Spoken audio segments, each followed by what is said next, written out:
Hi friends, मेरा नाम मोहतशिम फारूकी है और प्रोग्रामिंग इन पाइथन सीरीज में मैं आज आपके लिए नेक्स्ट वीडियो लेके आया हूँ, जिसके अंदर आज हम कल जहाँ पर हमने स्टॉप किया था उसी के आगे से स्टार्ट करेंगे। तो कल हमने बेसिकली पाइथन का इंट्रोडक्शन लिया था कुछ प्रोग्रामिंग के फंडामेंटल्स को हमने समझा था।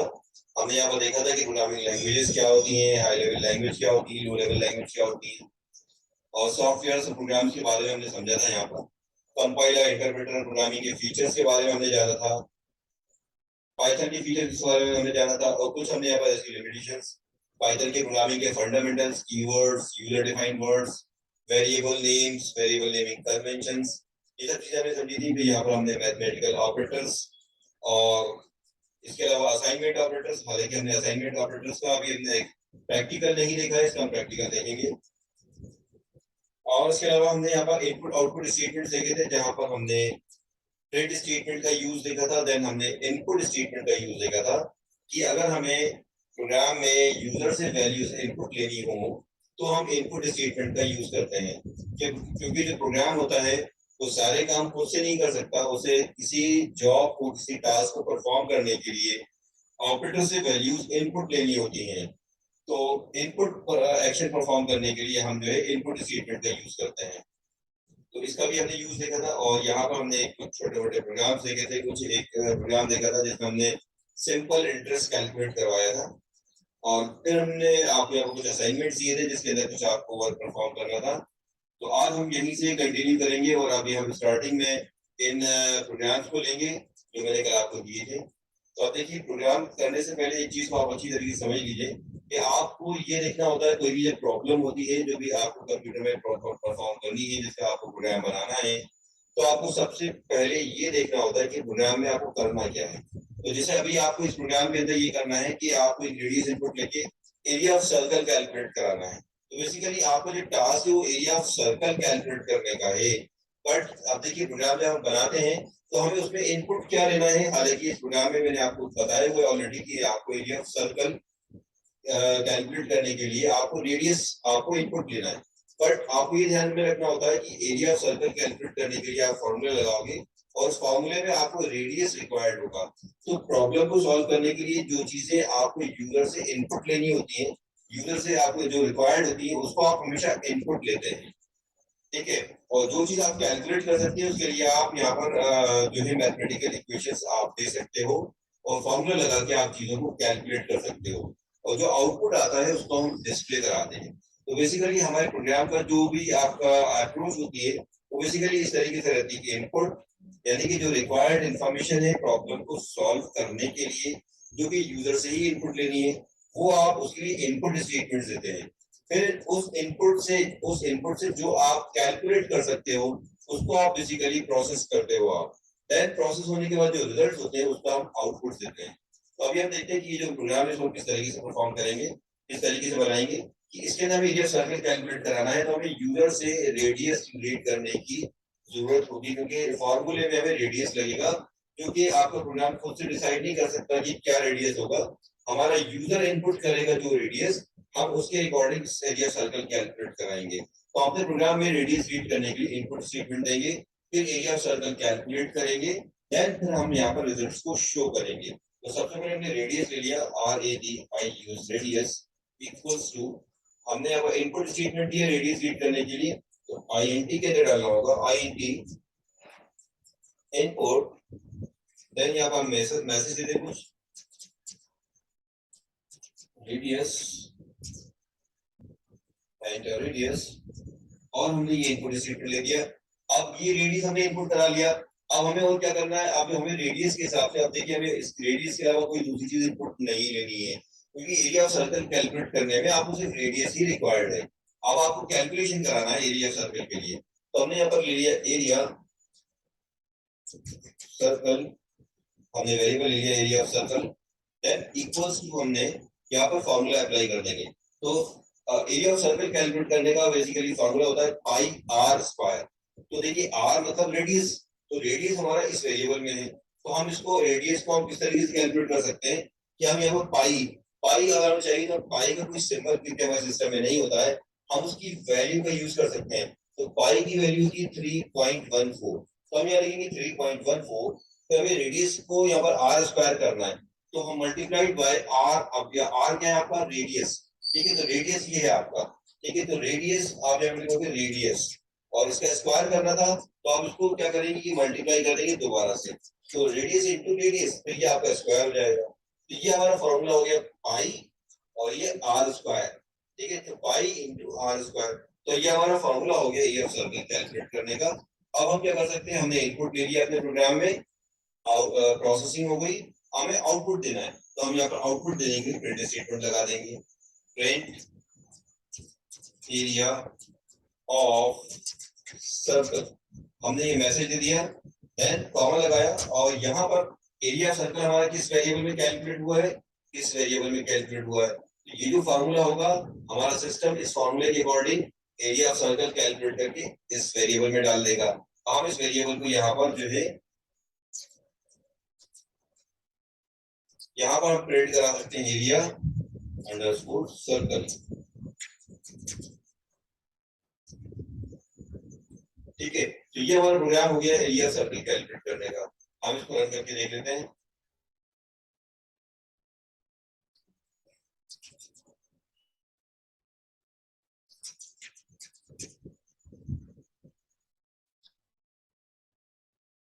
तो ये देखिए हमारा प्रोग्राम रन हो रहा है, और ये रेडियस मांग रहा है, हमने रेडियस वाला 10 एंटर हिट किया, तो ये 3.14 हमें सर्कल का जो रेडियस एरिया है वो हमें कैलकुलेट करके देगा।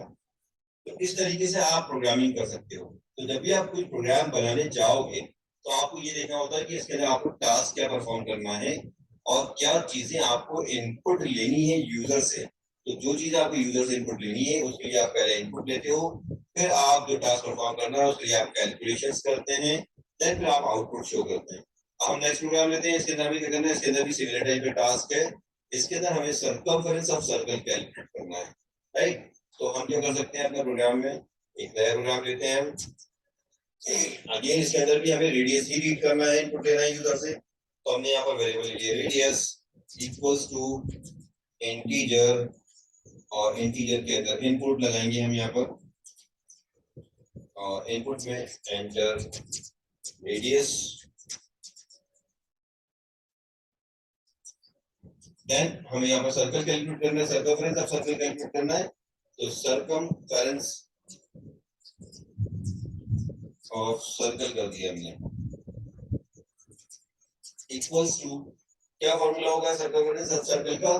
सर्कमफेरेंस ऑफ सर्कल का फॉर्मूला होता है 2 पाई आर। तो इसको आप किस तरीके से लिख सकते हैं, 2 मल्टीप्लाइड बाय पाई, पाई की वैल्यू, और आर। ठीक है, तो मल्टीप्लाइड बाय आर यानी कि रेडियस। तो रेडियस आपको जिस वेरिएबल में आपने रेडियस रीड करवाया है, वो वेरिएबल आप यहाँ लगा देंगे। तो इस तरीके से ये हमने इक्वेशन दे दी। अब ये इक्वेशन क्या करेगी, एरिया सर्कल कैलकुलेट करके इस वेरिएबल में स्टोर कर देगी। तो हम इस रिजल्ट को प्रिंट करा सकते हैं, प्रिंट सर्कमफेरेंस ऑफ सर्कल।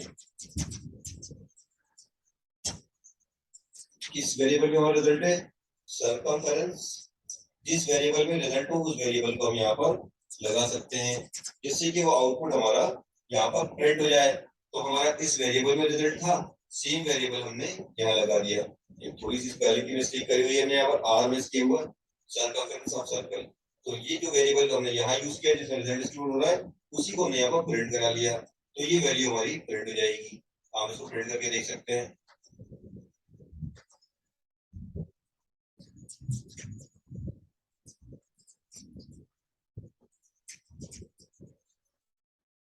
तो ये देखिए आपसे रेडियस मांग रहा है, अगेन हमने यहाँ पर रेडियस दिया 14। तो ये सर्कमफेरेंस ऑफ सर्कल कैलकुलेट करके दे रहा है आपको। तो इस तरीके से आप प्रोग्राम आगे भी बना सकते हो। अब देखिए हम नेक्स्ट प्रोग्राम लेते हैं। तो अब नेक्स्ट प्रोग्राम में हमें क्या करना था, हमें सिंपल सा यहाँ पर किसी पर्सन की नेम, एज और सिटी, कुछ इंफॉर्मेशन हमें रीड करनी है, और उसका प्रोफाइल हमें प्रिंट करना है। तो ये हमारा सिंपल सा प्रोग्राम है। तो अब देखिए इसके अंदर हमें क्या क्या रीड करना है, नेम। तो नेम आपको ये ध्यान रखना है कि नेम आपका अल्फाबेट्स में होगा, यानी कि स्ट्रिंग, जबकि एज आपकी न्यूमेरिक हो सकती है।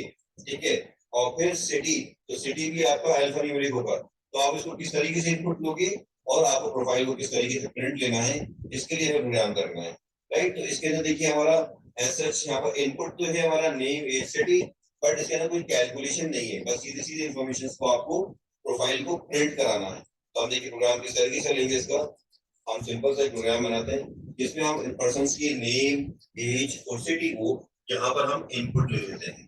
ठीक है, तो हमने नेम इनपुट कर लेने के लिए वेरिएबल ले लिया हमने नेम। नेम इक्वल्स टू, हमें चूंकि ये नेम अल्फाबेटिक है, इसमें आपको अल्फाबेट्स एंटर कराने हैं, इसलिए आप इंट फंक्शन यूज नहीं करेंगे, डायरेक्टली इनपुट लगाएंगे आप। ये हम अपने पहले वीडियो में देख चुके हैं कि हमें इनपुट फंक्शन क्या करता है, ये स्ट्रिंग वैल्यूज को रीड कराने के लिए होता है, अल्फाबेटिकल वैल्यूज को। तो नेम हुआ, एड्रेस हुआ, डेजिग्नेशन, डिपार्टमेंट, बेसिक आपका ये इस तरीके से रैंक या रिमार्क, इस तरह की इंफॉर्मेशन जिसमें आपको अल्फाबेट्स डालने हो, स्पेशल सिंबल्स डालने हो, उसके लिए आपको इनपुट लेना होता है। ये बेसिकली इस तरह की इंफॉर्मेशन कहलाती है स्ट्रिंग। ठीक है, तो स्ट्रिंग इनपुट लेने के लिए आपको सिर्फ इनपुट लगाना होता है।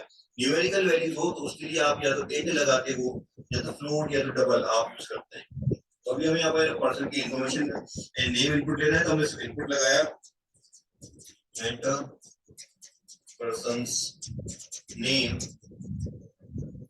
और यहाँ पर लास्ट में एक ही ब्रैकेट क्लोज होगा क्योंकि हमने इंट फंक्शन नहीं लगाया है, सिर्फ ये इनपुट फंक्शन का ही ब्रैकेट आपका यहाँ पर लास्ट में क्लोज होगा। अब इसके बाद हमें क्या इनपुट लेना था, एज। तो एज न्यूमेरिक हो सकती है, तो इसको हम इंट में ले लेंगे।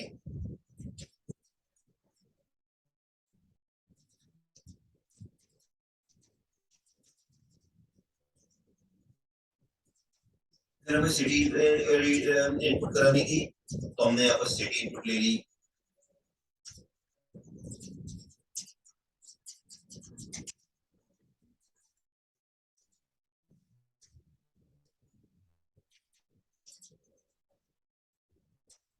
देन हमें इसके प्रोग्राम के अंदर देखिए ऐसे हमें कोई कैलकुलेशन वगैरह कुछ भी नहीं लेना था, हमें सिर्फ प्रोफाइल को प्रिंट कराना था। तो हम यहाँ पर प्रिंट स्टेटमेंट के अंदर जो भी हमने इन्फॉर्मेशन यूजर से इनपुट ली है, इसको हम प्रिंट करवा सकते हैं।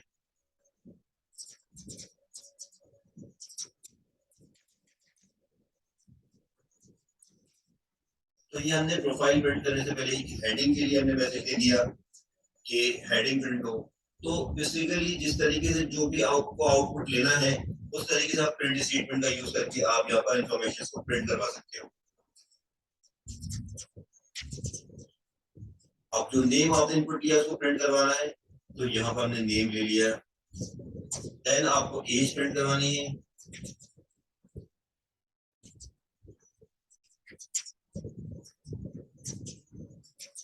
एज ले ली हमने। सिटी प्रिंट करवानी है हमने,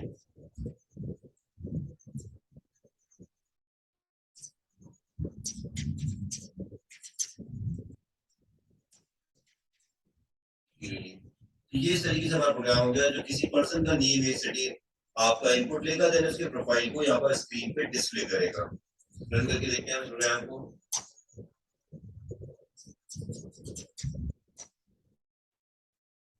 और यू कैन सी कि आपसे एज पर्सन का नेम पूछ रहा है, तो हमने पर्सन का नेम डाल दिया। ठीक है, एज पूछ रहा है, हमने एज डाल दी। सिटी पूछ रहा है तो सिटी डाल दी, और ये पूरा हमारा रन होकर प्रोफाइल इसने स्क्रीन पे प्रिंट कर दिया। ठीक है, तो ये हमारा प्रोग्राम था।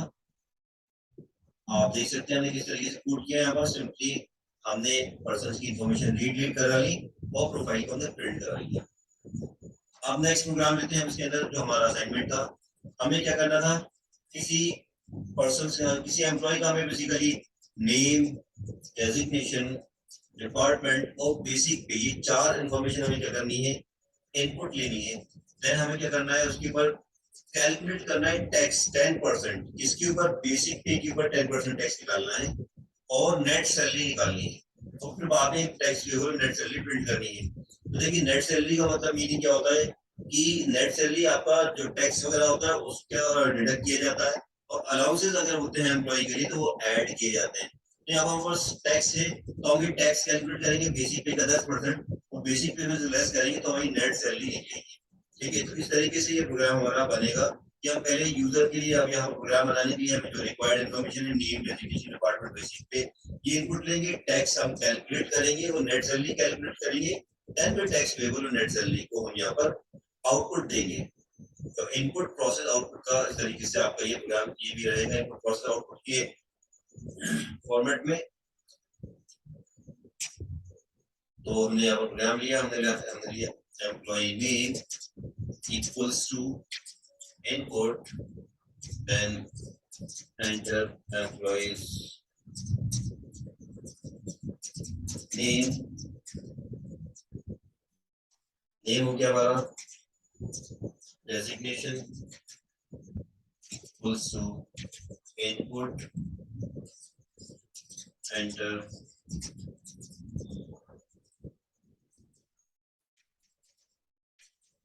designation,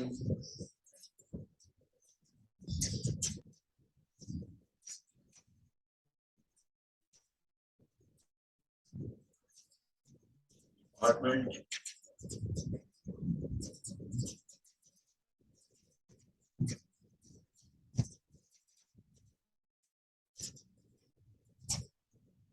देन हमें बेसिक पे लेना है तो हमने बेसिक पे ले लिया, बीपी एम्प्लॉइज बेसिक पे।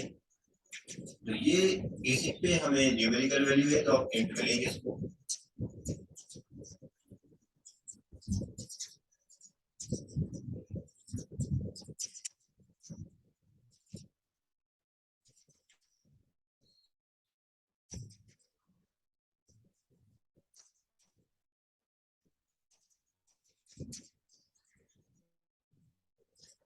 तो ये जो इन्फॉर्मेशन हमें इनपुट लेनी थी हमने इनपुट ले ली। अब हमें बेसिक पे के ऊपर टैक्स निकालना है तो हम यहाँ पर निकाल सकते हैं EMP_tax इक्वल्स टू, अब हमें टैक्स जो है बेसिक पे का 10% लेना है तो हम यहाँ पर फॉर्मूला अप्लाई कर सकते हैं। अब देखिए बेसिक पे हमारा इस वेरिएबल में आ रहा होगा, जब हम ये प्रोग्राम को रन करेंगे तो हमारा बेसिक पे इस वेरिएबल में होगा, तो इस वेरिएबल के 10% आपको टैक्स लेना है।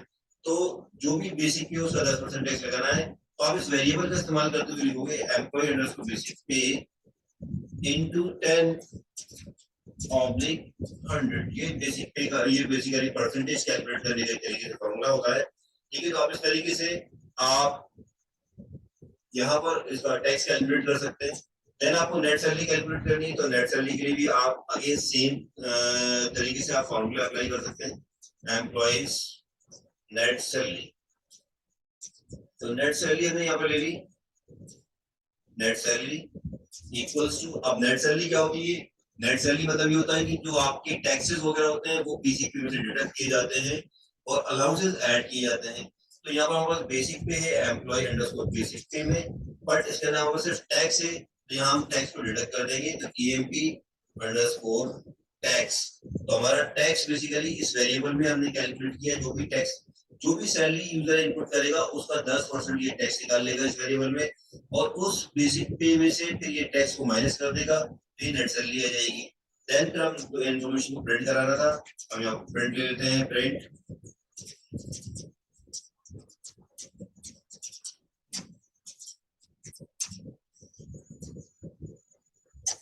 टैक्स पेबल, टैक्स पे आप जो भी टैक्स आना हो वो आपको प्रिंट करवाना है। तो टैक्स किस में कैलकुलेट हुआ है? EMP_tax में है।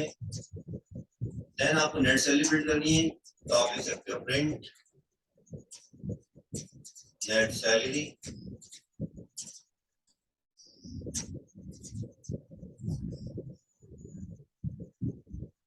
Net salary.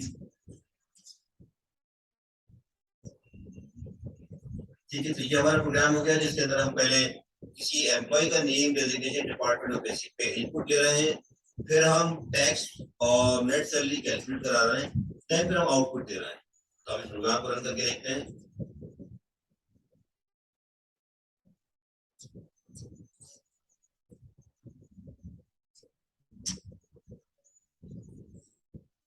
Now you can see कि आपका प्रोग्राम रन हो रहा है, एम्प्लॉय का नेम पूछ रहा है।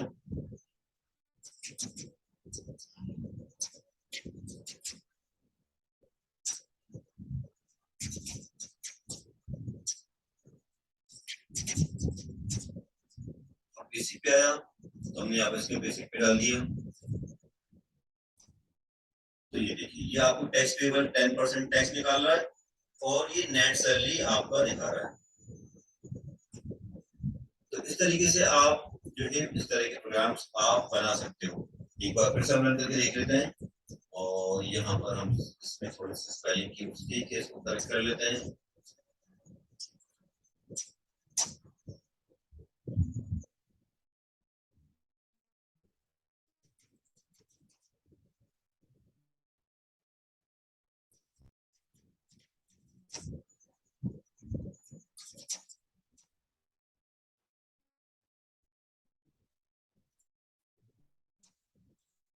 ठीक है, इस तरीके से आप छोटे छोटे प्रोग्राम्स आप बना सकते हो। अब देखते हैं हम नेक्स्ट प्रोग्राम इसके अंदर। अब जैसे आपको यहाँ पर क्या करना था, यहाँ पर आपको किसी स्टूडेंट्स का रोल नंबर, नेम, स्टैंडर्ड और 4 सब्जेक्ट से मार्क्स इनपुट लेने हैं। देन फिर आपको मार्क्स ऑब्टेन और परसेंटेज कैलकुलेट करना है और फिर मार्क्स ऑब्टेन परसेंटेज को आपको प्रिंट कराना है। तो अब देखिए हम इस प्रोग्राम को किस तरीके से बनाएंगे। हमें इसमें इनपुट क्या क्या लेना होगा, हमें क्या क्या चीज इनपुट कराएंगे। हम रोल नंबर हुआ, नेम हुआ, स्टैंडर्ड हुआ और 4 सब्जेक्ट से मार्क्स, यानी कि टोटल हमारे पास इनपुट स्टेटमेंट क्या क्या हो जाएंगे। रोल नंबर एक चीज हो गई, नेम सेकंड थिंग हो गई, स्टैंडर्ड थर्ड थिंग हो गई, फिर 4 सब्जेक्ट से मार्क्स, यानी कि टोटल 7 चीजें आपको इनपुट 7 इनपुट स्टेटमेंट देने हैं। फिर आपको मार्क्स ऑप्टेन कैलकुलेट करना है और परसेंटेज सिक्योर कैलकुलेट करनी है, प्रिंट करानी है। तो हम देखते हैं इस प्रोग्राम को। आप देखिए, तो सबसे पहले हम स्टूडेंट का नेम ले लेते हैं। इनपुट ही लगेगा इसके अंदर, क्योंकि आपका नेम जो है अल्फान्यूमेरिक वैल्यू है।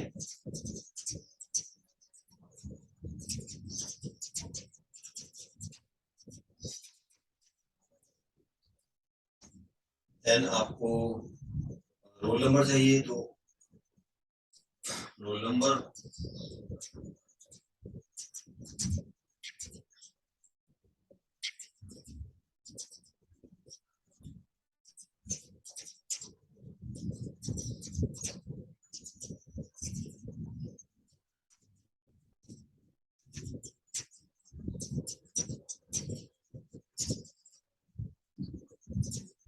देन आपको स्टैंडर्ड चाहिए था उसका।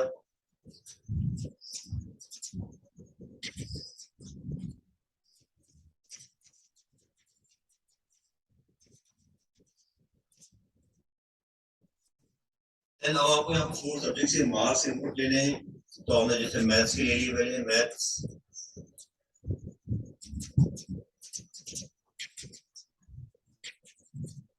अब क्योंकि ये आपके मार्क्स है, ठीक है, तो डिजिट्स में होंगे, तो इसलिए आपको इसको न्यूमेरिक लेना पड़ रहा है।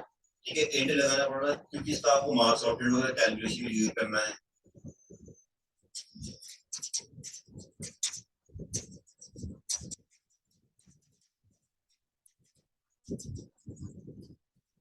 अब बाकी चीजों की मार्क्स आपको इनपुट लेने हैं।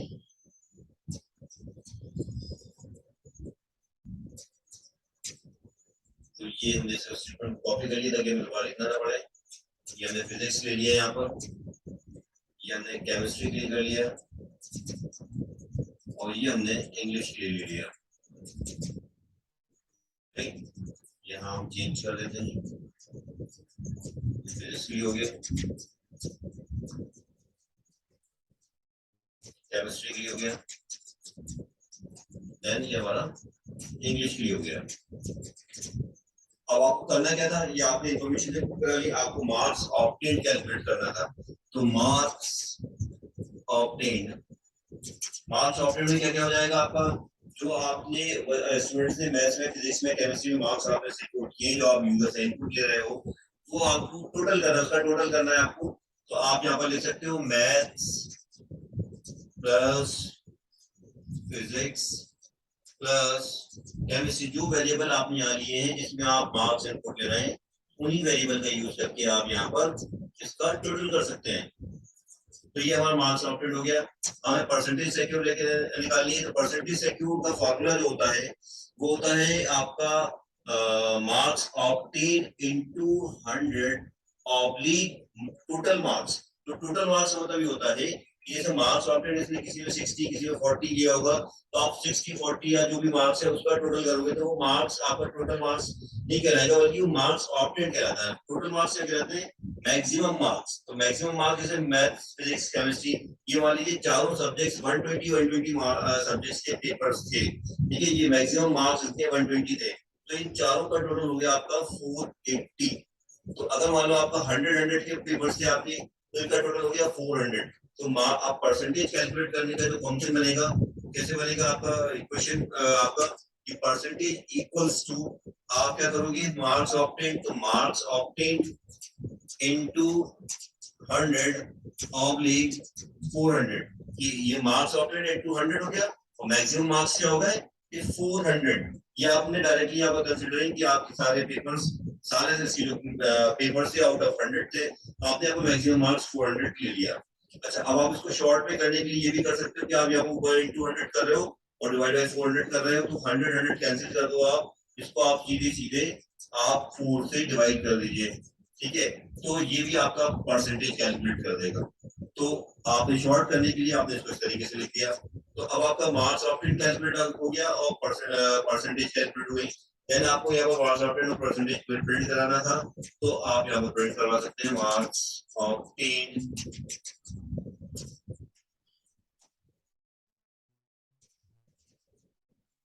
मार्क्स ऑब्टेन, और फिर परसेंटेज प्रिंट करवानी थी, तो आप यहाँ परसेंटेज प्रिंट ले सकते हैं।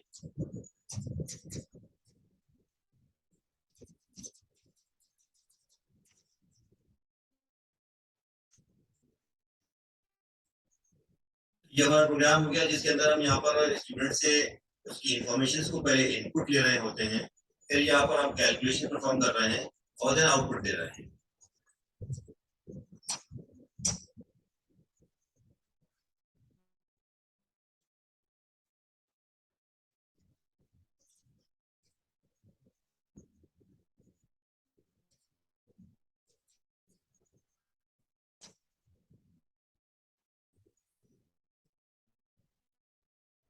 अभी आपको प्रोग्राम रन हो रहा है, तो यहाँ पर ये आपसे स्टूडेंट का नेम पूछ रहा है, तो हमने यहाँ पर स्टूडेंट का नेम डाला अमन, रोल नंबर डाल दिया इसका कुछ, स्टैंडर्ड,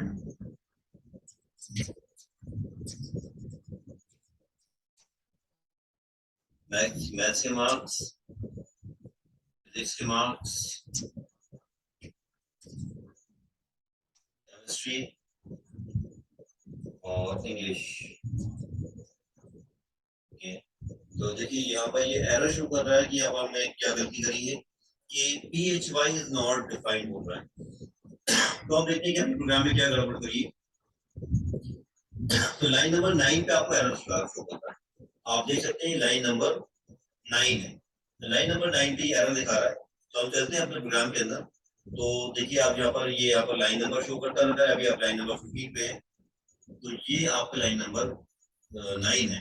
तो आप देख सकते हैं यहाँ पर फिजिक्स को अनडिफाइंड बता रहा है, क्यों बता रहा है, क्योंकि आपने फिजिक्स PHY नाम का कोई वेरिएबल है ही नहीं, दरअसल आपके पास वेरिएबल था PHYS, तो आप इसको यहाँ पर चेंज कर दें।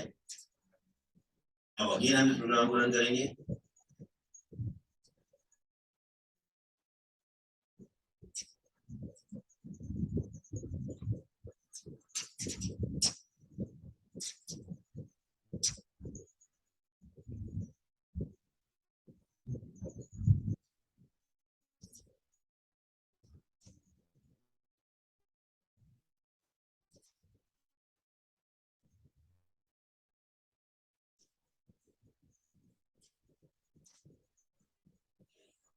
फिर हमने यहाँ पर कुछ गड़बड़ करी है, मार्क्स इज नॉट डिफाइंड बोल रहा है, तो यस यहाँ पर मार्क्स ऑप्टेड आपका वेरिएबल था, कि आपने यहाँ पर मार्क्स लिख दिया खाली, ठीक है, फिर से रन करते हैं प्रोग्राम को।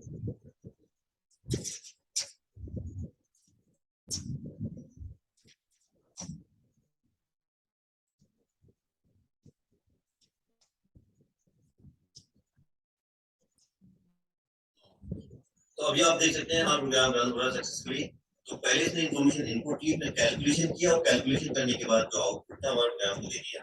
तो बेसिकली ये फ्लो होता है प्रोग्रामिंग का, जब भी आप प्रोग्राम बनाते हो तो बेसिकली आपका प्रोग्रामिंग का जो अप्रोच है वो हमेशा इसी तरीके से रहता है कि input then process then output. तो प्रोग्राम में पहले हमें ये तय करना पड़ता है कि हमें करना क्या है, तो बेसिकली प्रोसेसिंग वाला टास्क हमें समझना पड़ता है कि हमें करना क्या है, और फिर उसके लिए जो रिक्वायर्ड चीजें हैं हम उसके लिए इनपुट लेते हैं। तो पहले इनपुट लेते हैं, देन प्रोसेस करते हैं, प्रोसेस करने के बाद जो रिजल्ट्स होते हैं उसको हम आउटपुट देते हैं।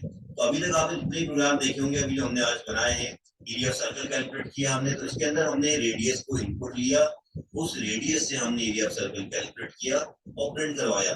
फिर हमने अगला प्रोग्राम लिया सर्कमफेरेंस ऑफ सर्कल, तो वो भी सिमिलर टाइप का था।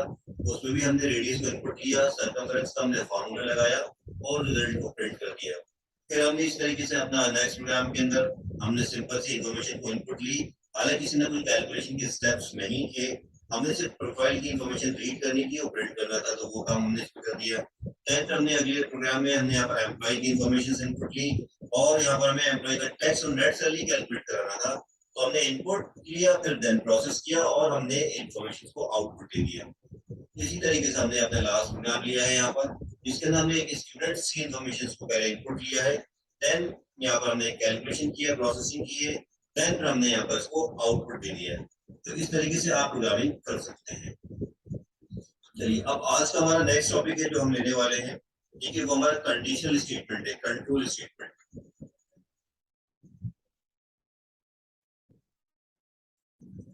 तो देखिए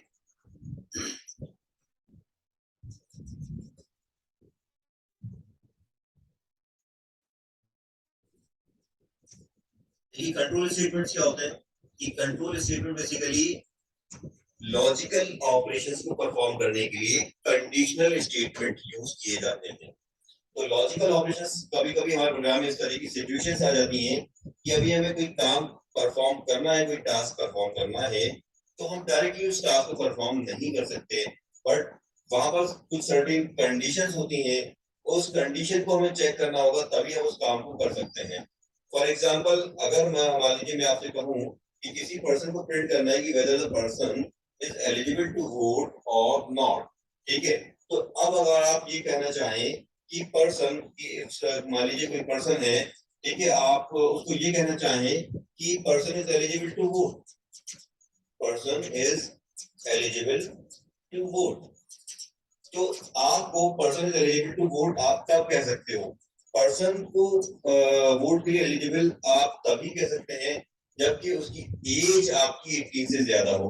तो ये आपकी जो person is eligible to vote, अगर आपको इसको प्रिंट करवाना हो तो इसकी कंडीशन ये होगी कि एज आपकी ज्यादा या बराबर हो इसके 18 के, तभी आप ये कह सकते हो कि person is eligible to vote. ठीक है, दैट मींस कि आप प्रिंट आप अपने प्रोग्रामिंग के अंदर डायरेक्टली स्टेटमेंट नहीं दे सकते कि print person is eligible to vote. अगर आप डायरेक्टली दे दोगे तो वो तो आपका प्रोग्राम आपका उसकी एज 18 से ज्यादा हो या कम हो, वो तो उसको प्रिंट करेगा एलिजिबल टू वोट, बट आपको एलिजिबल टू वोट तब बोलना है जबकि एज 18 से ज्यादा हो। तो इस तरह के ऑपरेशन को आप कैसे परफॉर्म कर सकते हो? इस तरह के ऑपरेशन को परफॉर्म करने के लिए आप इफ स्टेटमेंट का यूज कर सकते हैं। तो इसको आप कंट्रोल स्टेटमेंट के भी कह सकते हैं, या कंडीशनल एग्जीक्यूशन भी कह सकते हैं, या लॉजिकल ऑपरेशन भी कह सकते हैं। अब देखिए इसके अंदर यहाँ पर दो चीजें होंगी इस तरह की आपकी एप्लीकेशन में, जैसे कि एलिजिबिलिटी में कि either the person is eligible to vote और नॉट एलिजिबल टू वोट। तो या तो वो एलिजिबल टू वोट है या तो आपको प्रिंट करना है is not eligible to vote, तो दोनों में से एक चीज प्रिंट करनी है। तो अब आप इस टास्क को कैसे परफॉर्म करोगे? तो नॉट एलिजिबल टू वोट की कंडीशन क्या होगी कि age should be less than 18, तो अगर लेस देन 18 है तो वो नॉट एलिजिबल कहलाएगा। तो आप प्रोग्राम के अंदर इस चीज को कैसे परफॉर्म करेंगे? हमारा प्रोग्राम कैसे डिसाइड करेगा कि पर्सन के लिए आपको क्या प्रिंट करे, एलिजिबल टू वोट प्रिंट करे या not eligible to vote print करे? हमारा प्रोग्राम किस तरीके से डिसाइड करेगा, हम इस अपने प्रोग्राम में किस तरीके से कोड करेंगे? ठीक है, तो इसके लिए हम यहाँ पर कंडीशनल स्टेटमेंट यूज कर सकते हैं। तो देखिए कंडीशनल स्टेटमेंट कैसे लगाया जाता है। कंडीशनल स्टेटमेंट के लिए आपका यहाँ पर इफ स्टेटमेंट का यूज करते हैं। तो इफ स्टेटमेंट का सिंटेक्स जो है कुछ इस तरीके से रहता है कि इफ, देन यहाँ पर हमें एक लॉजिकल एक्सप्रेशन देना होता है जिसको हम कंडीशन भी कह सकते हैं।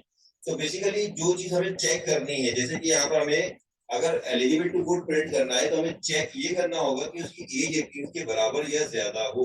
तो ये बेसिकली लॉजिकल एक्सप्रेशन कहलाता है।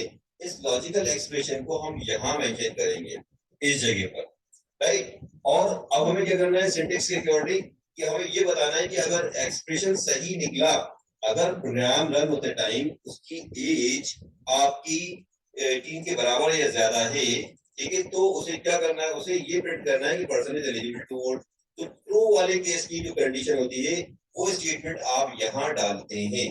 तो ट्रू वाले केस में, कंडीशन के ट्रू वाले केस में जो एक्सप्रेशन आएंगे वो यहाँ पर आएंगे। ये बेसिकली ये जो बॉडी है ये ट्रू वाली बॉडी कहलाती है कि कंडीशन अगर ट्रू होगी तो ये आपका इस स्टेटमेंट को परफॉर्म करेगा। और अगर कंडीशन और इसके अंदर यहाँ पर लगेगा एल्स। आप इसमें ध्यान रहे कि देखो आप यहाँ पे आप इफ कंडीशन यूज करोगे तो इफ लॉजिकल एक्सप्रेशन लगाया आपने, देन यहाँ पर कॉलन लगता है। आप कॉलन लगा के जैसे ही एंटर पुश करेंगे तो ये आपको आगे से आगे के बढ़े हुए इंडेंट से कर्सर देगा। तो बेसिकली हमें कंडीशन के ट्रू होने के केस में जो भी चीजें परफॉर्म करनी है वो हम इस बढ़े हुए इंडेंट से ही करेंगे। हम इसको बैक आके नहीं लिख सकते, हमें ये बढ़े हुए इंडेंट से ही टाइप करना होगा। फिर होगा ये कि कंडीशन के ट्रू के केस में तो आपने यहाँ पर स्टेटमेंट दे दिए, बट कंडीशन अगर ट्रू नहीं है, फॉल्स है, तो क्या करें, उसके लिए यहाँ पर इसमें होता है एल्स। हालांकि एल्स ऑप्शनल होता है, आप एल्स को अगर आप चाहो तो पूरे के पूरे छोड़ भी सकते हो, बट यहाँ पर आपको एल्स अगर मेंशन करना है तो एल्स लिखकर आप यहाँ पर बैक फर्स्ट इंडेंट पे आएंगे, ठीक है, अपने कर्सर को बैक बटन बैक स्पेस से पीछे लाएंगे। देन आप यहाँ पर एल्स टाइप करेंगे, अगेन यहाँ पर कॉलन लगाया जाएगा, कॉलन लगेगा, और देन यहाँ पर अगेन यहाँ पर फॉल्स वाले केस में जो स्टेटमेंट आप देना चाहते हैं यहाँ पर आप जैसे ही एंटर की यूज करेंगे तो अगेन आपको ये बढ़ा हुआ इंडेंट मिलेगा। ये इंडेंट आपको बढ़ा हुआ मिलेगा, इसको आप बैक नहीं कर सकते, आपको ये इंडेंट बढ़ा हुआ मिलेगा तो इसको आपको आगे से ही टाइप करना है। और कंडीशन के फॉल्स होने के केस में जो करना चाहते हो वो यहाँ लिखा जा सकता है। तो इस तरीके से आप इफ स्टेटमेंट का यूज कर सकते हो। और देखिए अगर आपने पीछे से स्टेटमेंट लिख दिया तो ये बेसिकली आपका प्रोग्राम की मेन बॉडी में आता है, ये कंडीशन से बाहर है। दैट मींस ये कंडीशन सही हो या गलत हो उससे कुछ मतलब नहीं, ये नॉर्मल रेगुलर स्टेटमेंट है आपका, और ये आपका नॉर्मल तरीके से रन होगा। बट ये स्टेटमेंट जो है ये ट्रू और ये फॉल्स वाले केस के स्टेटमेंट हो गए। कि condition if the condition comes true, अगर कंडीशन ट्रू होती है तो this will execute this body and escape this body. ये क्या करेगा, इस स्टेटमेंट्स को रन करेगा और इन स्टेटमेंट्स को रन नहीं करेगा। और इसी तरीके से अगर कंडीशन फॉल्स होती है तो ये ऊपर वाले स्टेटमेंट को रन नहीं करेगा जबकि इसको रन करेगा। फॉल्स वाले केस में, फॉल्स वाले केस में इस स्टेटमेंट रन करेगा।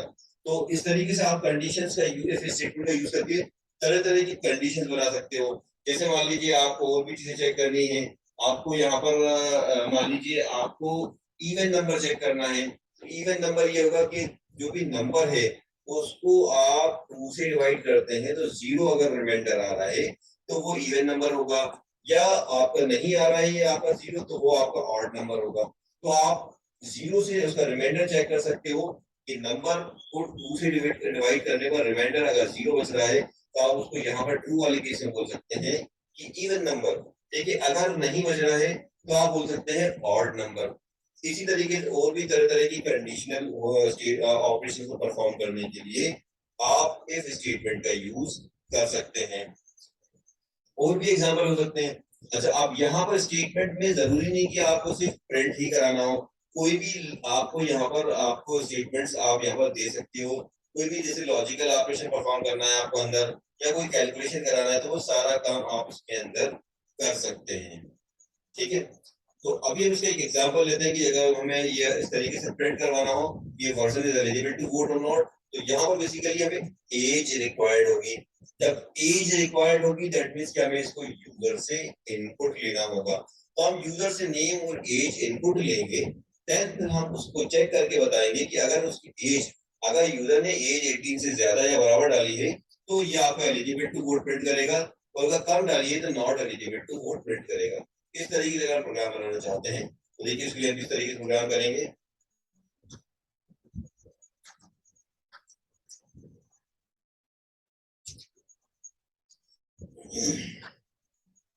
अब हमने यहाँ पर नेम प्रिंट कर लिया, name equals to name input ले लिया।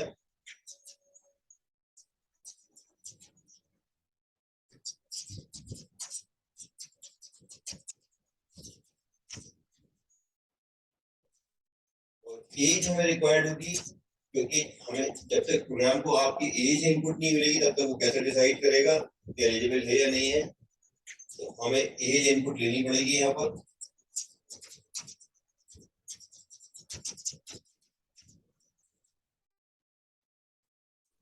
तो हमने नेम और इनपुट ले लिया। अब हमें यहाँ पर डिसाइड करना है कि एलिजिबल है वोट के लिए या नहीं है। तो हम यहाँ पर कंडीशन लगाएंगे कि इफ, देन कंडीशन आएगी आपका एज किसमें है, आपका इस वेरिएबल में है एज, ठीक है, एज ही वेरिएबल में पर्सन की एज है। तो हम इस वेरिएबल की हेल्प से ये चेक करें कि क्या उसने जो एज इनपुट ली है क्या वो आपकी 18 के बराबर या ज्यादा है। और सिंटेक्स के अकॉर्डिंग यहाँ कॉलन लगाएंगे, कॉलन लगा के हम एंटर हिट करेंगे तो देखिए आपका ये बढ़ा हुआ इंडेंट आ रहा है, ठीक है। अगर आप पीछे करते हो तो यहाँ पर ये आपका प्रोग्राम रन नहीं होगा, एरर शो करेगा। इसलिए आपको जो बढ़ा हुआ इंडेंट मिलता है वहीं से आपको ट्रू वाली केस का स्टेटमेंट देना है। आपको ये बताना है कंप्यूटर को कि अगर एज उसकी 18 से ज्यादा या बराबर हो तो क्या करें। तो हमें ये बताना है कि वो प्रिंट करे एलिजिबल टू वोट। तो हम यहाँ पर स्टेटमेंट लेते हैं प्रिंट, और यहाँ पर हम यहाँ पर वेरिएबल भी लगा लेते हैं नेम कॉमा, और यहाँ पर लिख देते हैं is eligible to vote.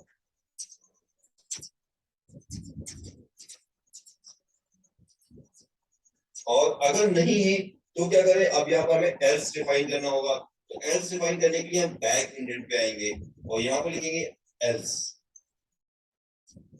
Colon लगाया हमने, अगेन एंटर हिट किया, अब ये अगेन बढ़ा हुआ इंडेंट से आ रहा है। तो अब फॉल्स वाले केस में क्या करना है, फॉल्स वाले केस में बोलना है नॉट एलिजिबल टू वोट। तो name comma is not eligible to vote.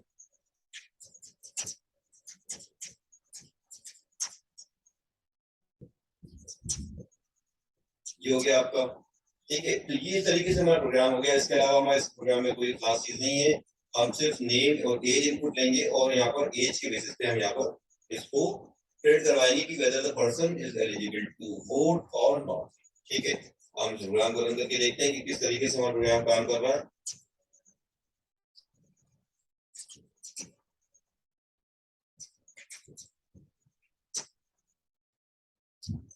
तो देखिए नेम पूछ रहा है, अब जैसे मैंने एज डाली, मान लीजिए हमने 17 डाली, तो इसको यहाँ पर आना चाहिए नॉट एलिजिबल टू वोट।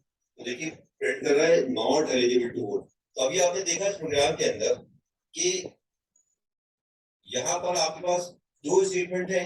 एक स्टेटमेंट है जिसमें आप बोल रहे हो एलिजिबल एलिजिबल टू वोट, और दूसरा स्टेटमेंट है जिसमें आप बोल रहे हो नॉट एलिजिबल टू वोट।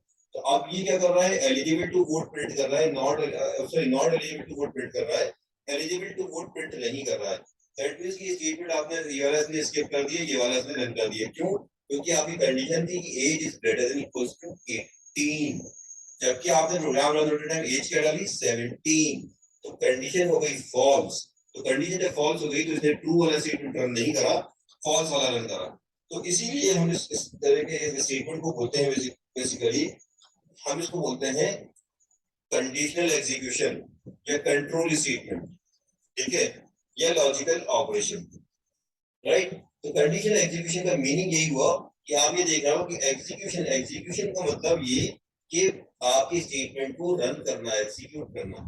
तो यहाँ पर आपका स्टेटमेंट एग्जीक्यूट, आपका जो है एग्जीक्यूशन जो है कंडीशनली हो गया कि कंडीशन अगर ट्रू होगी तो ये वाला रन करेगा, अदरवाइज ये वाला रन करेगा। इसीलिए इसको हम जो है बेसिकली कंडीशनल एग्जीक्यूशन कहते हैं। तो अभी हम इस प्रोग्राम को दोबारा रन करके देखते हैं, और इस बार हम इसकी एज 18 से ज्यादा लेने वाले हैं। तो हम देखते हैं किस तरीके से यहाँ पे एलिजिबल टू वोट प्रिंट करता है।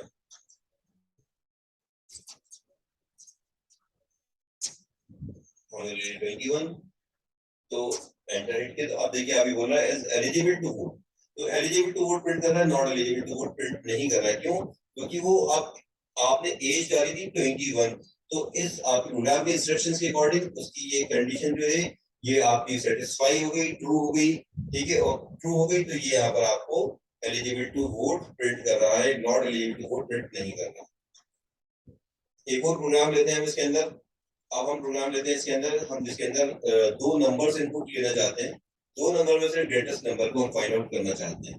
तो हम उसके लिए प्रोग्राम किस तरीके से करेंगे हम देख लेते हैं। तो अभी हमारी करंट में प्रॉब्लम है कि हमें यहाँ पर क्या करना है, राइट प्रोग्राम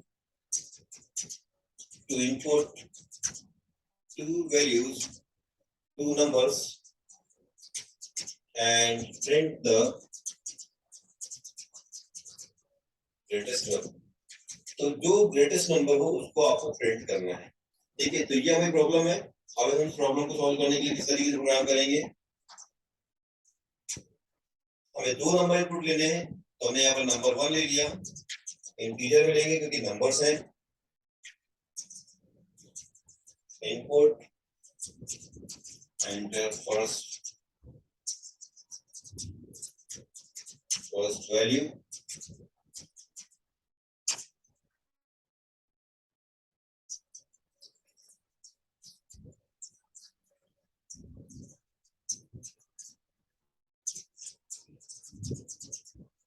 तो ये दो नंबर हमने इनपुट लिया, हमें इसमें से ग्रेटेस्ट प्रिंट करना है। तो या तो हमें नंबर 1 को प्रिंट करना है अगर आपका नंबर 1 बड़ा हो, या तो हमें नंबर 2 को प्रिंट करना है। तो हम नंबर 1 को तभी प्रिंट कर सकते हैं जबकि वो नंबर 2 से बड़ा हो। तो अब देखिए हम इसको किस तरीके से परफॉर्म कर सकते हैं। हम कंडीशन लगा सकते हैं कि इफ, अब कंप्यूटर से क्या बोलेंगे, कंप्यूटर वेरीफाई करे, क्या वेरीफाई करे कि क्या नंबर 1 बड़ा है किसे, नंबर 2 से, राइट।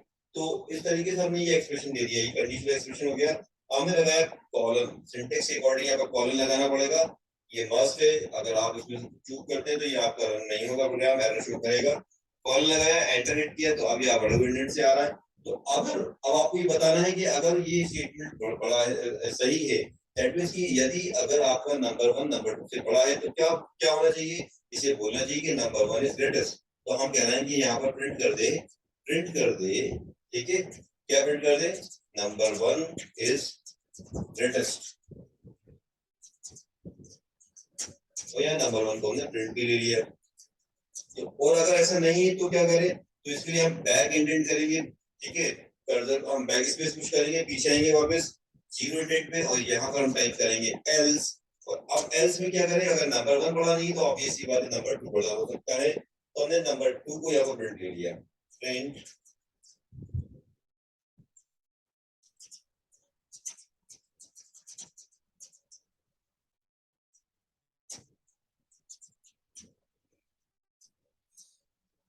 तो ये हो गया हमारा प्रोग्राम जिसके अंदर हमने दो नंबर्स में से ग्रेटेस्ट नंबर को प्रिंट करने के लिए प्रोग्राम बनाया है। हम इसको रन करके देख लेते हैं।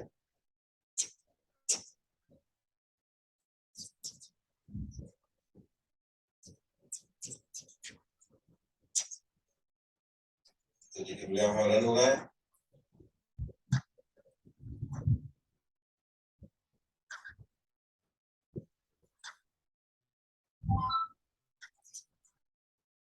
तो यहाँ में फर्स्ट वैल्यू ले ली, जैसे हमने यहाँ पर ले लिया 27, सेकेंड वैल्यू हमने ले लिया पर 34।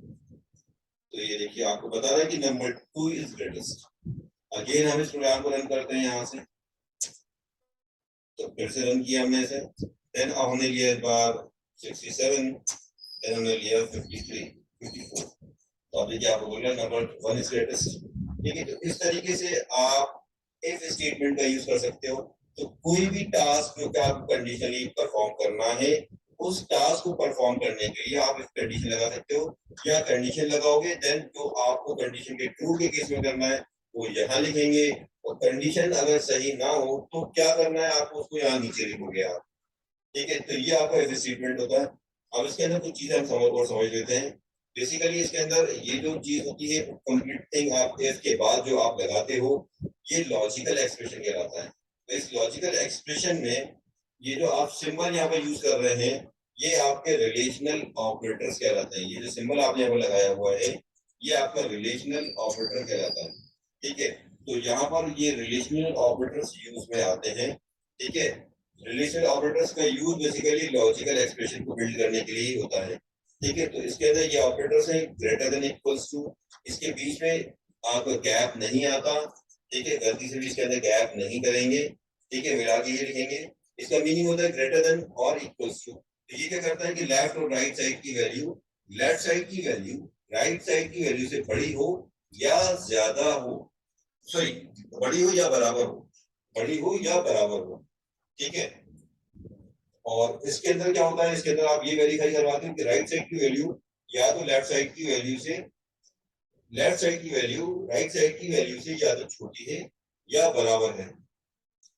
देन इसके अंदर क्या करता है आपका greater than is greater then, इसका मतलब ये कि ये चेक करता है कि लेफ्ट साइड की वैल्यू राइट साइड की वैल्यू से बड़ी है। अगर बराबर है तो इसका रिजल्ट फॉल्स आएगा, जबकि इसके अंदर क्या होगा कि ये चेक करेगा कि बड़ी भी है और बराबर भी है। अगर बराबर भी है तो इसका रिजल्ट ट्रू आने वाला है, जबकि इसके अंदर बराबर होने पर रिजल्ट फॉल्स आने वाला है। ठीक है, तो सिमिलरली आपका यहाँ पर लेस देन सिंबल भी है, ये चेक करता है लेफ्ट साइड की वैल्यू राइट साइड की वैल्यू से हमेशा छोटी हो, बराबर होगी तो इसका रिजल्ट भी फॉल्स आएगा। देन दो वैल्यूज को अगर आपको चेक करना है कि क्या वो इक्वल्स हैं, तो आप यहाँ पर डबल इक्वल्स टू सिंबल का यूज कर सकते हैं। इसका मतलब होता है इज इक्वल्स टू।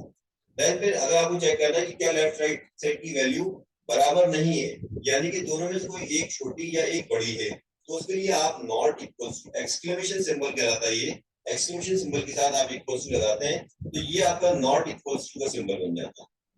तो अब हम इसके अंदर एक दूसरा प्रोग्राम लेने वाले हैं, जिसके अंदर हम इवन ऑड नंबर चेक करने वाले हैं कि आपका कोई नंबर इवन है या ऑड है। तो इवन ऑड का जो आपका रूल होता है बेसिकली वो ये होता है कि नंबर हमेशा इवन नंबर्स 2 से डिविजिबल होते हैं, ठीक है, और ऑड नंबर्स 2 से डिविजिबल नहीं होते हैं।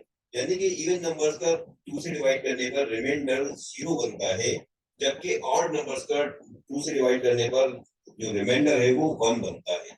तो अब हम इस लॉजिक का यूज करके इवन और नंबर चेक कर सकते हैं। दैट मींस कि हम क्या करेंगे कि एक नंबर इनपुट लेंगे यूजर से और उसको हम 2 से डिवाइड करके उसका मॉड्यूलस ऑपरेटर लगाकर हम उसको डिवाइड करके उसका रिमाइंडर निकालेंगे। रिमाइंडर निकालकर हम उस रिमाइंडर को चेक करेंगे कि क्या वो 0 है। अगर वो 0 है तो इवन है, अदरवाइज ऑड है। तो देखिए इसका प्रोग्राम इस तरीके से ले सकते हैं। हमने यहाँ पर एक नंबर इनपुट ले लिया, number equals to integer input enter any number. अब हमें सिंपली करना क्या है, हम इसका रिमाइंडर निकालना है पहले तो हमने रिमाइंडर निकाला, रिमाइंडर इक्वल्स टू हम इसका रिमाइंडर किससे पता करेंगे, हम इसका नंबर को जो नंबर इनपुट लिया है, तो ये हमने इस वेरिएबल में नंबर इनपुट लिया है, तो हमने ये वेरिएबल यहाँ लगाया और इसका हमने मॉड्यूलस ऑपरेटर लगाया। मॉड्यूलस ऑपरेटर रिमाइंडर के लिए होता है जो हमने पहले वीडियो में देखी थी। ठीक है, तो हम यहाँ पर 2 से डिवाइड कर रहे हैं, हमें क्योंकि 2 से डिवाइड करके रिमाइंडर चेक करना है, तो हम यहाँ पर रिमाइंडर निकाल रहे हैं, मॉड्यूलस ऑपरेटर लगा रहे हैं, 2 से डिवाइड कर रहे हैं।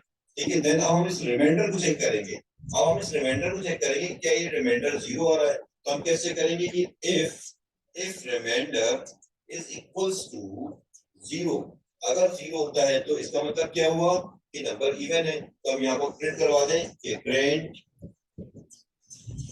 Number is even. देन यहाँ पर हमने नंबर को प्रिंट भी ले लिया। ठीक है, और अगर 0 नहीं है तो क्या हो, तो एल्स, अगर 0 नहीं है तो ऑड ऑड नंबर कहलाएगा। तो print number is odd number. देखिए प्रोग्राम को रन करके देखते हैं किस तरीके से रन होगा।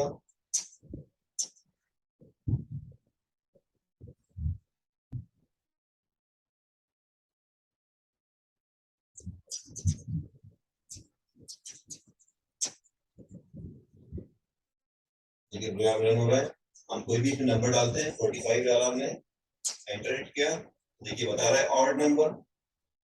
ठीक है, अगेन हम रन करते हैं प्रोग्राम को, रन, हमने डाला 78 तो बता रहा है even number.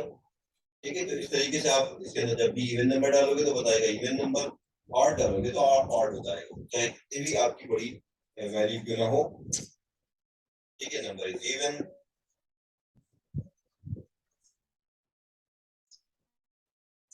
Number is odd. ठीक है, देन अब हम इसके अंदर एक और प्रॉब्लम लेते हैं। तो अब हमें क्या करना है, अब हमें ये करना है कि हमें प्रोग्राम बनाना है जिसके अंदर अभी हमने जो पिछला प्रोग्राम लिया था, लाइक हमने ये जो एम्प्लॉय वाला प्रोग्राम किया था जिसके अंदर हम यहाँ पर 10% टैक्स लगा रहे थे। तो अब मान लीजिए यहाँ पर हमारे पास कुछ कंडीशन है कि हम टैक्स जो है 10% सभी एम्प्लॉय के लिए नहीं लगा सकते, बल्कि हमें 10% टैक्स उनके लिए इम्पोज करना है जिनकी सैलरी 20 पे 20,000 के बराबर या अबव हो, तो ही हमें टैक्स लगाना है। ठीक है, तो अब हमारा प्रॉब्लम जो है बेसिकली इस तरीके से रहने वाली है कि हमें यहाँ पर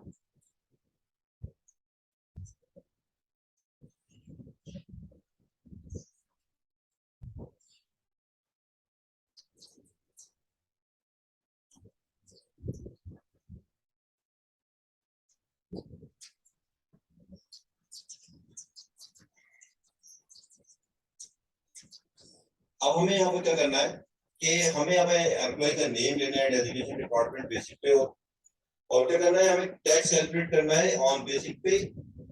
कब? If basic pay is more then और इक्वल्स टू 20,000। अगर 20,000 से ज्यादा या बराबर है तो ही हमें 10% टैक्स लगाना है, अदरवाइज टैक्स इसका जीरो होगा। तो आप देखिए इस प्रोग्राम के लिए हम क्या कर सकते हैं कि हमें देखिए इसके अंदर यहाँ पर name designation department basic pay तो हमें प्रीवियस प्रोग्राम की तरह इनपुट लेने ही लेना है, बट हमें जो 10% टैक्स हमने कैलकुलेट किया था उस 10% टैक्स को हमें तब कैलकुलेट करना है यदि यदि बेसिक पे क्या हो, is more than equals to 20,000। अगर 20,000 से ज्यादा है तो कैलकुलेट करना है।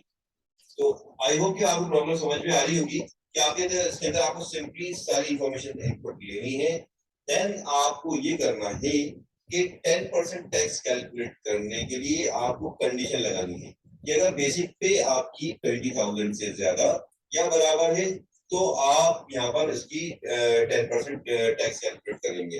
ठीक है, देन नेट सैलरी तो आपकी एज यूजुअल कैलकुलेट होगी, उसके लिए कोई कंडीशन नहीं है। ठीक है, टैक्स चाहे जीरो हो या जो भी हो तो उसका जो भी टैक्स आ रहा होगा उसके अकॉर्डिंग नेट सैलरी बननी चाहिए। ठीक है, तो नेट सैलरी का हमें स्टेटमेंट एज यूजुअल रहेगा, देन प्रिंट वगैरह टैक्स भी हम एज यूजुअल वैसे ही करेंगे जैसा कि हम पहले कर रहे थे। तो हमारा अगला प्रोग्राम किस तरीके से रहने वाला है, हम इसी प्रोग्राम के अंदर अमेंडमेंट करके देख लेते हैं। तो देखिए यार आपका टैक्स, आपका जो आपने यहाँ पर कैलकुलेशन का स्टेटमेंट दे रखा था, दरअसल ये स्टेटमेंट किसी स्टेटमेंट के लिए ही कंडीशन है। आपसे कहा यह गया है कि आप टैक्स तब कैलकुलेट करो जबकि उसकी सैलरी 20 से ज्यादा हो। दैट मींस ये स्टेटमेंट जो है आपको कंडीशन के अंदर आ जाएगा, क्योंकि आपसे कहा जा रहा है कि 10% टैक्स तब लगाओ जबकि बेसिक पे 20,000 से बराबर या ज्यादा है। तो आप यहां लिखोगे if employ under basic pay is greater than equals to 20,000 colon. तो ये स्टेटमेंट जो है आपका इस कंडीशन के अंदर आ जाएगा, employ tax equals to basic pay. तो पिछले प्रोग्राम जो भी हमने इस कंडीशन की किए तो इसमें आपने देखा होगा कि ज्यादा हमारा हमारा जो काम था कंडीशन के अंदर परफॉर्म करने का, वो प्रिंट करने का काम था। जैसे इसके अंदर भी आपको यहाँ पर प्रिंट करना था, ठीक है, कि एलिजिबल टू वोट और नॉट। अगला प्रोग्राम देखिए ग्रेटेस्ट ऑफ टू नंबर, उसके अंदर भी हमारा काम प्रिंट करने का था। ठीक है, फिर हमने अगला प्रोग्राम लिया इवन और नंबर चेक करने का, तो उसके अंदर प्रिंट करने का काम था जो कि कंडीशन के अकॉर्डिंग हमें परफॉर्म करना था। लेकिन अब जो प्रॉब्लम है हमारी उसके अंदर हमें कैलकुलेशन की प्रॉब्लम है कि हमें टैक्स कैलकुलेट करना है, तब करना है जबकि 20,000 तक हो। तो हमने कैलकुलेशन का स्टेटमेंट जो है कंडीशन के अंदर डाल दिया कि कब कैलकुलेट करें जबकि उनकी बेसिक पे 20,000 से ज्यादा या बराबर हो, और ना हो तो इसके लिए हमने एल्स लिख दिया कि अगर इसकी सैलरी उसकी बेसिक पे इतनी ज्यादा नहीं है तो क्या करें, तो हम उसके टैक्स को जीरो डिफाइन कर देते हैं। हमने यहाँ लिख दिया जीरो। ठीक है, तो ये हमने टैक्स कैलकुलेट करने के जो स्टेटमेंट डाला है तो हमने कंडीशन के अंदर डाल दिया और net salary as usual calculate करा दी और हमने बाकी इन्फॉर्मेशन स्प्रेड ले ली। तो आप इस प्रोग्राम को देखते रन करके कि हम अगर 20,000 से ज्यादा सैलरी डालेंगे तो हमारा क्या टैक्स आएगा, क्या नेट सैलरी बनेगी, और अगर कम डालेंगे तो क्या आएगी। हम प्रोग्राम को रन करते हैं।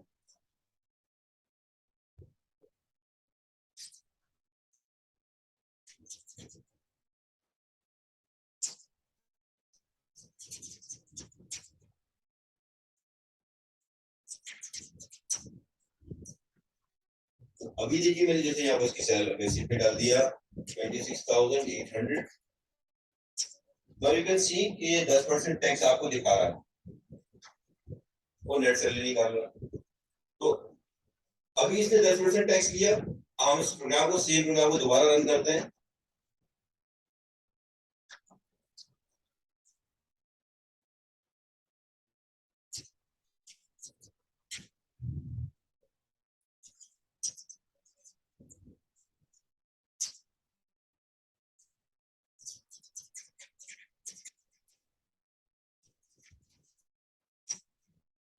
हमारे हमने कम सैलरी ली,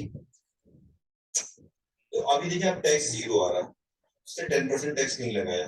क्यों? क्योंकि आपने बेसिक पे डाली 19,800 और इसमें इस कंडीशन के अकॉर्डिंग, क्योंकि कंडीशन के अकॉर्डिंग आपकी वेट नहीं हुई, ये स्टेटमेंट रन नहीं हुआ, यानी कि 10% टैक्स नहीं लगा। कौन सा लगा? ये वाला टैक्स जीरो लगा इसके अंदर। इस तरीके से आप इफ स्टेटमेंट का यूज कंडीशनल ऑपरेशन को परफॉर्म करने के लिए कर सकते हो। तो आई होप कि आपको यहाँ पर कुछ ना कुछ सीखने को मिला होगा, ठीक है। और आपने काफी कुछ इस कंडीशन के अंदर, इस प्रोग्राम के अंदर सीखा होगा। तो यहाँ पर अब हम आपको कुछ असाइनमेंट दे रहे हैं जिसको आपको परफॉर्म करना है, ठीक है। और अगर आप इस प्रॉब्लम्स को परफॉर्म कर लेते हैं तो वेल एंड गुड, नहीं तो हम नेक्स्ट वीडियो में हम इसको कवर करेंगे। तो अब मैं यहाँ पर कुछ क्वेश्चन दे रहा हूँ, इसके अंदर आपको सिंपल सिंपल सी चीजें परफॉर्म करनी है। तो हाँ, एक तो आपको ये लीव ईयर चेक करना है।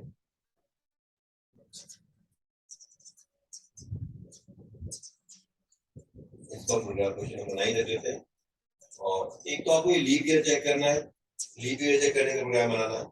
दूसरा आपको यहाँ पर स्टूडेंट्स के ग्रेड कार्ड वाला जो हमने प्रोग्राम लिया था, ये प्रोग्राम लेना है,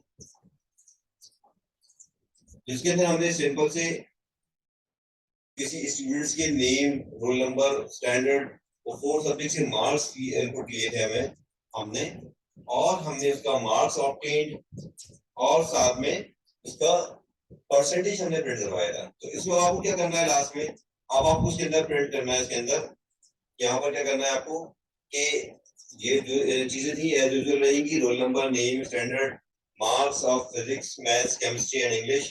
देन आपको मार्क्स ऑब्टेन्ड कैलकुलेट करना था, परसेंटेज सिक्योर। अब देन आपको क्या करना, लास्ट में then print marks obtained, percentage and result. Result print करना है आपको, रिजल्ट प्रिंट करना है। ध्यान में, रिजल्ट कैलकुलेट नहीं होगा, रिजल्ट सिर्फ प्रिंट होगा।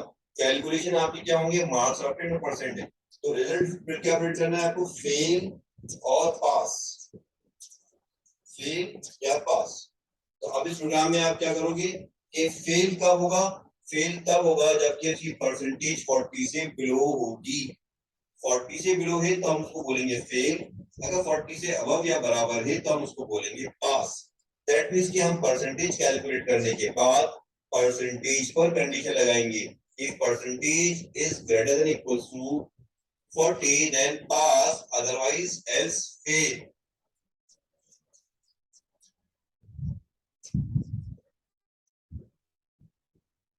तो इसी तरीके से एक प्रोग्राम वो ले लेते हैं हम यहाँ पर।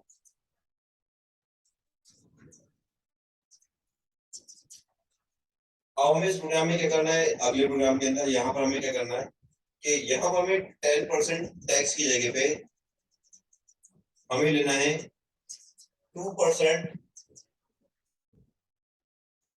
प्रोफेशनल टैक्स, ठीक है। ऑन बेसिक पे इफ रैंक, ये डेजिग्नेशन, इसको क्या लें, डेजिग्नेशन, डेजिग्नेशन इज मैनेजर। अगर किसी की डेजिग्नेशन मैनेजर है तो उसके ऊपर 2% आपका प्रोफेशनल टैक्स लगना चाहिए। तो देखो यहाँ पर बेसिक पे की कोई कंडीशन नहीं है, सिर्फ आपको यहाँ पर बेसिक पे के ऊपर तो लगा हुआ है आप टैक्स, बट कंडीशन है डेजिग्नेशन की। अगर डेजिग्नेशन, जो डेजिग्नेशन आप इनपुट ले रहे हो, वो डेजिग्नेशन अगर आपकी मैनेजर होती है तो आपको यहाँ पर 2% प्रोफेशनल टैक्स लगाना है और फिर नेट सैलरी लगानी है और फिर आपका टैक्स पेबल और नेट सैलरी को प्रिंट करना है। तो ये 3 प्रोग्राम्स आपको करने हैं, ठीक है। जिसको हम, अगर आप कर पाते हो तो बहुत अच्छी चीज है, अगर नहीं कर पाते हो तो हम नेक्स्ट वीडियो में इसको कवर करेंगे। आई होप कि आपको मेरा वीडियो पसंद आया होगा और इससे आपको काफी कुछ सीखने को मिला होगा। तो अभी हम इसके अंदर पाइथन प्रोग्रामिंग पाइथन में कंटिन्यू रखेंगे और भी हम इसके अंदर सारी चीजें कवर करने वाले हैं। तो सारे टॉपिक्स हम पाइथन के यहाँ पर ऑलमोस्ट कवर करने वाले हैं। आप मेरे वीडियो को लगातार इसको देखते रहिए। मेरे चैनल अगर आपने सब्सक्राइब नहीं किया हो तो इसको आप लाइक भी कर दें, सब्सक्राइब कर दें, बेल आइकन हिट कर दें, जिससे कि मैं यहाँ पर डेली बेसिस पे कुछ ना कुछ वीडियोस आप लोग के लिए लेकर आ रहा हूँ और आपको काफी कुछ चीजें सीखने को मिलने वाली हैं। और अगर इसके अलावा भी अगर आपको कुछ डाउट्स होते हैं तो आप मुझे मेरे पर्सनल ईमेल आईडी पर आप मुझे मेल कर सकते हैं। आप faruqi_bpl@yahoo.com पे आप मुझे लिंक पे कर सकते हैं, ठीक है, जिसके अंदर मैं आपके क्वेश्चंस का आपको रिप्लाई करूंगा और आपके डाउट्स वगैरह क्लियर करने के लिए मैं आपको पर्सनली वहां पर आपको वहाँ पर आप कनेक्ट कर सकता हूँ।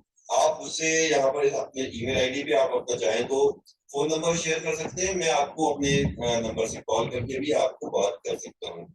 ठीक है, आई होप ये वीडियो आपको पसंद हो आई होगी, ये काफी यूजफुल होगी वीडियो आपके लिए। ठीक है, तो लगातार आप मेरे वीडियो को वॉच करते रहिए, सब्सक्राइब करते रहिए और बेल आइकन पे हिट कर दीजिए।